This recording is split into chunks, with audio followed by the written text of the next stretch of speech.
We're live from CES 2024 with AVCC. Let's go.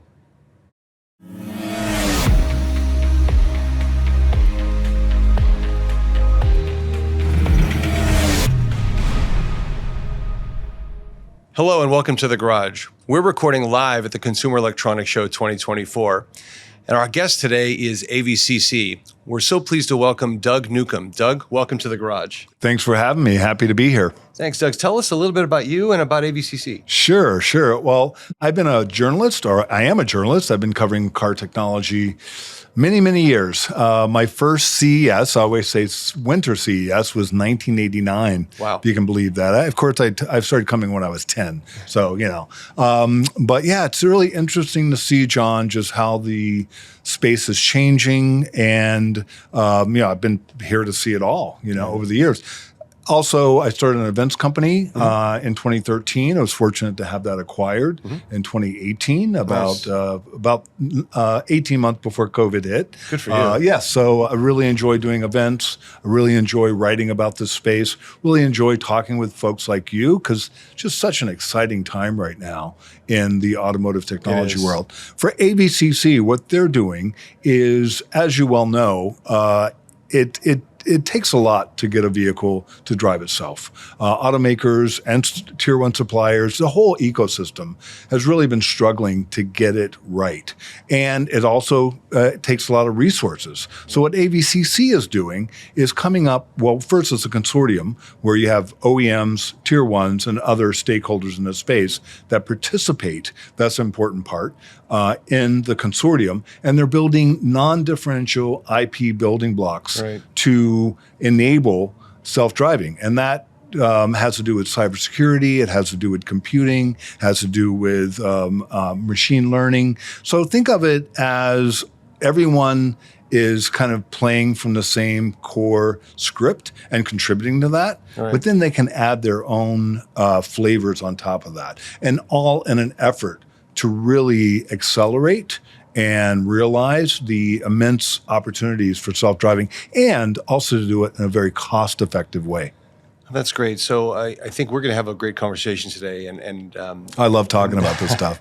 And, first, I always like to have our guests on The Garage. I like to get to know you as a person as well. Tell us a fun fact about you.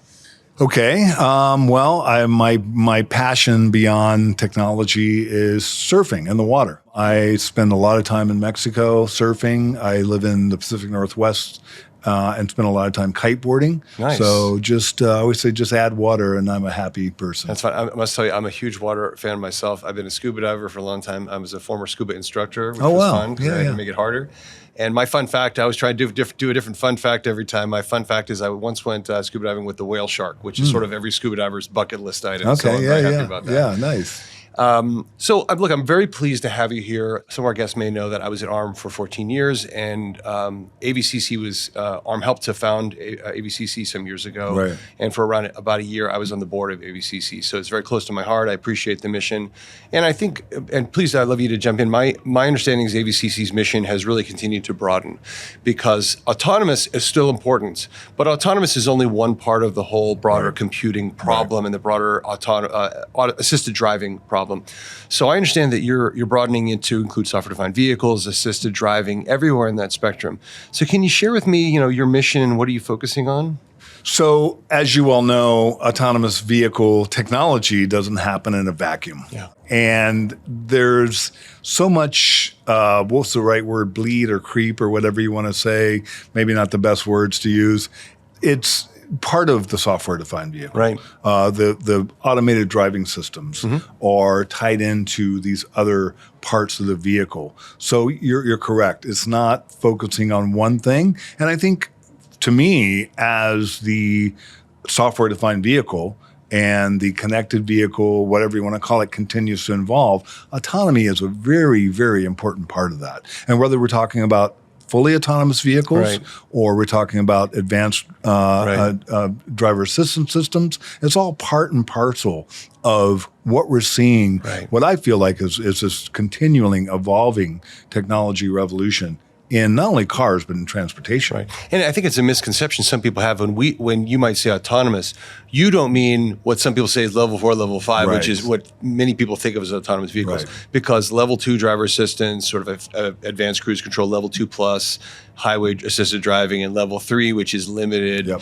That's all part of, am I right? All part of the Exactly. spectrum of Exactly. autonomy. It's not just those higher levels. Exactly. Another fun fact about me is I test cars. I'm still a working journalist. I probably test, 50 cars a year. So I get to really see these systems, how they work in the real world.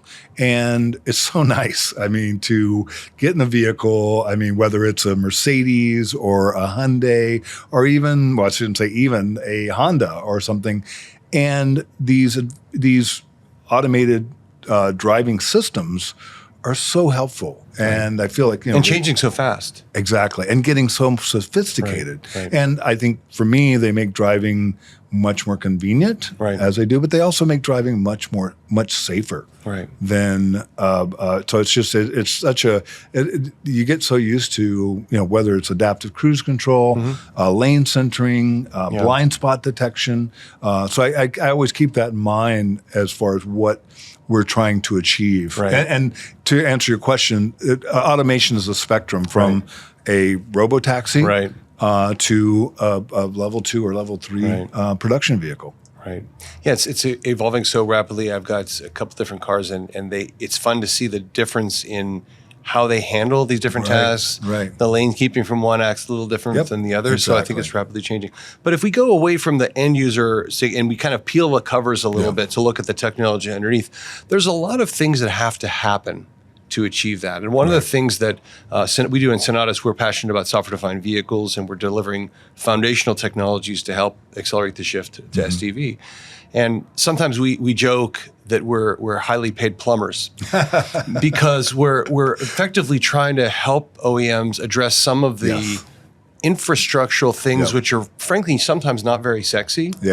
But that they enable you to do these advanced things that we talk about that the consumer loves.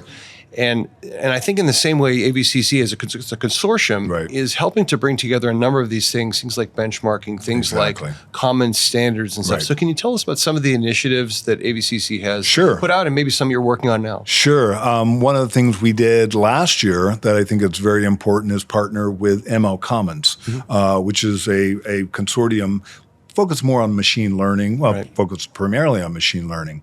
They're coming at it from not an automotive perspective, but from a machine learning perspective. So leveraging their benchmarks, leveraging what they're doing to combine and 1 + 1 = 3 sort of thing, where automakers can learn. They don't have to do all the work themselves.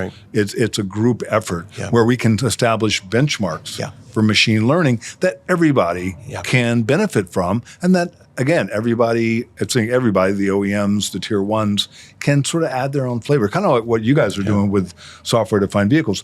You put the plumbing in, but then maybe, and that's not the pretty part or the sexy part, but maybe to extend the analogy, put some nice fixtures on the end of that plumbing, the part you do see. Absolutely. And talking about this ML thing, one of my very good friends at ARM is helping to lead that ML effort, to co-lead it. So I think it's very important. And I think people may not appreciate that when we see benchmarks, and my background's in computer architecture, so benchmarks is like oxygen for me.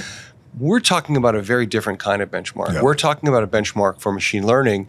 And while perhaps, large language models and so on, maybe there's some growing standards there. When you look more broadly across applying ML to automotive, there aren't really standard benchmarks. And I think that's one of the things AVCC was trying to do. Exactly. Where David Cantor, who's started the organization, he made it clear, look, I'm not an automotive guy, but again, looking at things that they're doing, leveraging the work that they're doing, and you're absolutely correct, where automakers can use these benchmarks that are done over a wide area of applications. It's very interesting. I was talking to one gentleman from Bosch. I can't remember his name right now, but he was saying how it's getting so sophisticated. You should look this up. I'd encourage your audience to look this up.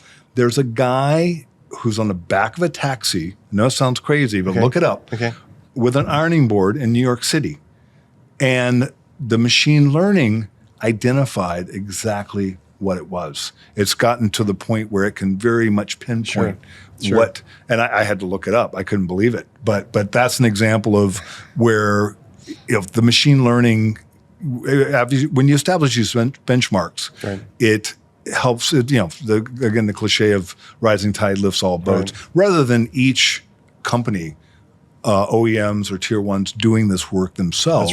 They can benefit from. Yeah, this non-differentiating thing is something that we often talk about from Sonatus as well, because there's a lot of these foundational layers, and ARM as well, before that as well, because ARM does a lot of incredible engineering. And historically, in ARM, companies would have done their own processor, their own instruction set. Many people, they had their own fab. What was the point of that? It's non-differentiating. And so ARM says, look, reuse this incredible stuff. Well, Sonatus is doing the same thing. We're providing a lot of these software foundational layers for things like advanced network management, advanced data collection, advanced automation. That then it's not solving the whole problem, but it's giving the OEMs, I like to say, a higher place to stand to begin their work and to do their own differentiation. I think some of the things you're talking about are very similar to that. Exactly. Another important aspect of AVCC I'd point out, one of our working groups is cybersecurity. Oh, great. Like plumbing, it's not super sexy, but it's essential. But it's important. It's essential. Exactly. I mean, that's one of the first questions I get from lay people, interesting enough, like about how secure are these things, you know? So I think that's one of the important things that we're doing. We're actually launching an AI initiative, because here we are at CES and AI is the buzzword. We're launching a working group on AI. Again, that members of the stakeholders in the industry can collaborate to learn together. That's really interesting. What other initiatives are you focusing on in 2024? One is TCO, total cost of ownership, because we know working in the auto industry, it's very important. So what AVCC is doing in that initiative is working with its members to drive costs down. When I say that, so that they're not spinning their wheels in a sense. They can work from these benchmarks, from these collaborative efforts to deliver products much less expensively than they would otherwise. Another one is software portability. As you guys well know at Sonatus, it's a very important aspect. So that's another thing we're working on. Yeah, software portability is so important. We're pleased at Sonatus to be very hardware agnostic. We work on top of a wide range of hardware platforms, actually most of them based on ARM, but really across a wide range of platforms, because OEMs increasingly want to be able to write their software without being handcuffed to any one platform, anyone. In fact, even tier one often these days, they want to have a little bit more autonomy, but really the richness of the whole ecosystem they need. And I know with AVCC, when I was there, we spent a lot of time on how OEMs can, as you said, optimize TCO by designing things in such a way that they're not write once and throw away, but they're reusable. Exactly. That's a perfect example of the TCO.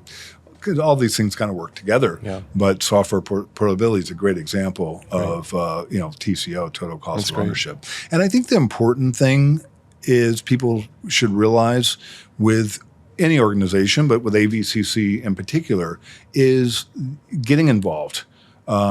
Really, I think people should look at it, when I say people, stakeholders in the industry, meaning people from OEMs, people from tier ones, people from startups, people from even government organizations or universities. We have people as well. I know you have a very diverse membership. Exactly. This is a chance to be involved, to really help shape the future of this technology. And I think also to everything we talked about, to really enable it. And that's one of the things I really go back to, John, is, I mean, I love this space. I love this technology. I love being here at CES and talking with people like you. But, thinking about really the greater good, what we can do with society. I mean, I often tell people, over 40,000 people a year die in auto accidents. And that's just in the U.S. So I really feel like a lot of this technology we're developing through organizations like AVCC, of course it will save money. Of course it will make driving more convenient, but it really will save lives. But I feel like that's my kind of call to action for people in the industry to get involved for multiple reasons. One, to be on the ground floor of what's happening in and on the cutting edge of autonomous and automated vehicle technology and software-defined technology, but to all the benefits that come with that. But also, I kind of keep in mind the societal benefits. Yep. But it's you have the chance, and you, the people, the members of AVCC, have the chance to write history in a sense. To not sound dramatic, but to really get. We started out the conversation talking about how difficult it is to get automated vehicle technology correct. We've seen a lot of examples of that, but I feel like we're so close. I always think about that we're past the easy part. That's true. Now it's like right? the hard part, and we'll get there. We will get there, but not without this kind of collaboration. Well, that's quite an uplifting way to end the podcast. Hey, I appreciate you. Thank you for joining us. Thanks for being here. Great work and good luck with continuing to grow your membership at AVCC. Thanks for having me. It's been really enjoyable. My pleasure. If you're enjoying what you're seeing on The Garage, we hope you'll like this episode and subscribe to see more. Look for other episodes coming from the Consumer Electronics Show 2024. We hope to see you again very soon.